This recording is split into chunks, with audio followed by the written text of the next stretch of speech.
హరిహర సుతుడిగా మణికంఠుడిగా కొలువుదీరిన అయ్యప్ప స్వామి భక్తుల పాలిట కొంగు బంగారమయ్యారు. భక్తులు కోరిన కోరికలు తీరుస్తూ ఇలదైవంగా వెలుగొందుతున్నారు అయ్యప్ప స్వామి. శబరిమలలో కొలువుదీరిన అయ్యప్ప అశేషమైన భక్తుల నుంచి పూజలు అందుకుంటున్నారు.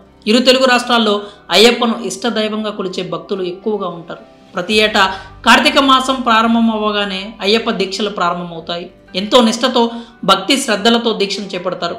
ఆరోగ్యాలు బాగుండాలని, అష్టైశ్వర్యాలు సిద్ధించాలని, తమ కష్టాలను తీర్చాలని భక్తులు అయ్యప్ప మాలను ధరిస్తారు. అంతేకాకుండా ఆధ్యాత్మిక చింతన ఎక్కువగా ఉన్నవారు ప్రశాంతమైన జీవితం కోసం అయ్యప్ప దీక్షను తీసుకుంటారు.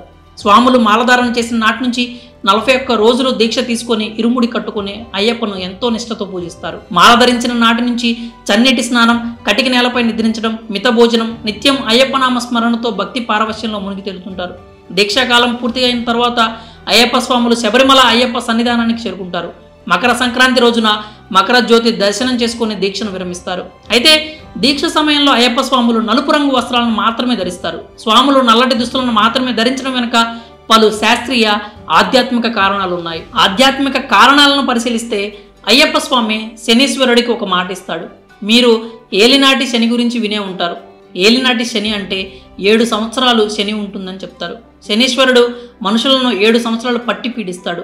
ఎందుకు మనుషులను పట్టి పీడిస్తున్నామని అయ్యప్ప శనీశ్వరుణ్ణి అడుగుతాడు. నరులు చేసిన పాపాలకు శిక్ష అనుభవించక తప్పదు కాబట్టి తాను పీడిస్తున్నానని, అది తన ధర్మం అని శనీశ్వరుడు చెప్తాడు. దానికి అయ్యప్ప స్వామి ధర్మం అంటే పడపీడనం కాకూడదని అంటాడు. 7 ఏళ్ల పీడనలో అనుభవించు కష్టాలన్నీ సంవత్సరానికి మండల కాలంలో తన భక్తులు అనుభవిస్తారని అయ్యప్ప చెప్తాడు. 40 దినాల్లో ఎన్ని కష్టాలు అనుభవించగలరు అని శనీశ్వరుడు అయ్యప్పతో అంటాడు. మధురసాలతో, మత్తు పానీయాలతో రుచిగా భుజించే వారి జిహ్వపై దెబ్బతీస్తానని, వారంతా భుక్తి లేక అలమటిస్తారని శనీశ్వరుడు అంటాడు.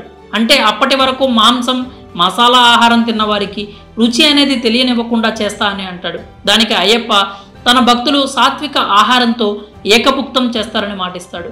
అందుకే అయ్యప్ప స్వాములు ఉల్లిపాయ కూడా తినరు. పూల పాన్పుపై నిద్రించిన వారినైనా సరే కట్టెల పాన్పు వరకు కదిలేలా చేస్తారని శనీశ్వరుడు చెప్తాడు. తన భక్తులు సుఖాలు విడిచి కటిక నేల మీదే నిద్రిస్తారని అయ్యప్ప అంటాడు. పన్నీటి జలకాలు ఆడేవారిని గజగజ వణికిస్తానని శనీశ్వరుడు అంటే, ఉదయం సాయంత్రం నా భక్తులు పన్నీటి స్నానం బదులు చన్నీటి స్నానం చేస్తారని అయ్యప్ప చెప్తాడు. కట్టుకోవడానికి సరైన బట్ట లేక, కేశ సంస్కారాలు లేక, పాదరక్షలు లేక, తనని తానుగా చెప్పుకోలేని దుస్థితిలో సిగ్గుపడి రూపు చెడి హీనంగా, దీనంగా పరిభ్రమించేలా చేస్తా అంటూ శనీశ్వరుడు అంటాడు. అంతేకాదు తన చూపు సోకి అనురక్తులైన దంపతులు విరక్తులవుతారని అంటాడు. కేశ సంస్కారాలు అంటే జుట్టు గడ్డం కత్తిరించుకోకుండా అలానే 40 రోజులు ఉండటం. జుట్టు గడ్డం పెరిగిపోతే మనిషిని గుర్తుపట్టడం కష్టం కదా. అందుకే శనీశ్వరుడు అలా చెప్తాడు. శనీశ్వరుడి మాటలకు అయ్యప్ప ఇలా అంటాడు. నీకిష్టమైన రంగు నలుపు కాబట్టి నల్లని దుస్తులు ధరించి కేశ సంస్కారాలు మానేస్తారు. కఠోరమైన బ్రహ్మచర్య వ్రతాన్ని అవలంబిస్తారు. పాదరక్షలు విడిచి స్వామియే శరణం అయ్యప్ప అని శరణు ఘోష చేస్తూ అడవుల వెంబడి పాదచారులై తన దర్శనార్థం వస్తారు. అటువంటి భక్తులను పట్టి పీడించకూడదని, శుభం చేకూర్చాలని అయ్యప్ప స్వామి శనీశ్వరుడికి ఆజ్ఞ వేస్తాడు.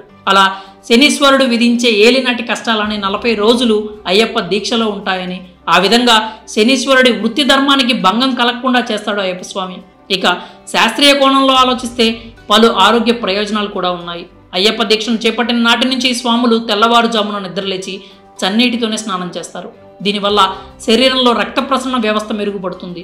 శరీరం, మనస్సు తేలికపడి ఏకాగ్రత పెరుగుతుంది. అయ్యప్ప స్వాములు మిత భోజనం చేస్తారు కాబట్టి జీర్ణక్రియ సంబంధిత సమస్యలు దరిచేరవు. ఆకుకూరలు, కూరగాయలతో కూడిన వంటకాలు ఆరోగ్యాన్ని మెరుగుపరుస్తాయి. అయ్యప్ప స్వాములు పాదరక్షలు లేకుండా నేలపై నడుస్తారు. దీనివల్ల రక్త ప్రసరణ రేటు పెరుగుతుంది. అంతేకాకుండా దీక్ష చేపట్టిన వారు కటిక నేలపై నిద్రించడం వల్ల వెన్ను నొప్పులు దరిచేరవు. సృష్టిలో జరిగే శక్తి మార్పిడి వల్ల భూమి నుంచి శక్తి లభిస్తుందని సైంటిస్టులు చెప్తారు. నుదుటిన విభూది పెట్టుకోవడం వల్ల కూడా ఆరోగ్య ప్రయోజనాలు ఉన్నాయి. విభూదిని ఆవు పేడతో తయారు చేయడం వల్ల ఇందులో యాంటీ బ్యాక్టీరియల్ లక్షణాలు, ఔషధ గుణాలు ఉన్నాయి. అందుకే దీన్ని ఆయుర్వేద ఔషధాలలో ఉపయోగిస్తారు. ఇది శరీర ఉష్ణోగ్రతను సమతుల్యం చేస్తుంది. తలనొప్పి, జలుబు, చర్మ సంబంధిత అలర్జీల నుంచి రక్షిస్తుంది. గాయాలు నయం కావడానికి విభూది ఎంతగానో ఉపయోగపడుతుంది. ఆధ్యాత్మిక కోణంలో చూస్తే దిష్టి తగలకుండా ఉండడానికి విభూది పెట్టుకుంటారు. ఆధ్యాత్మిక భావనతో మాల వేసుకున్నప్పటికీ సైంటిఫిక్గా కూడా అనేక ప్రయోజనాలు ఉన్నాయన్నట్లు నిపుణులు చెబుతున్నారు. దీక్ష చేపట్టిన నాటి నుంచి అయ్యప్ప స్వాముల దినచర్య సిస్టమేటిక్గా ఉంటుంది కాబట్టి మెరుగైన ఆరోగ్యం కలుగుతుందని వైద్య నిపుణులు తెలుపుతున్నారు. ఇక చలికాలంలోనే అయ్యప్ప దీక్ష ప్రారంభమవుతుంది.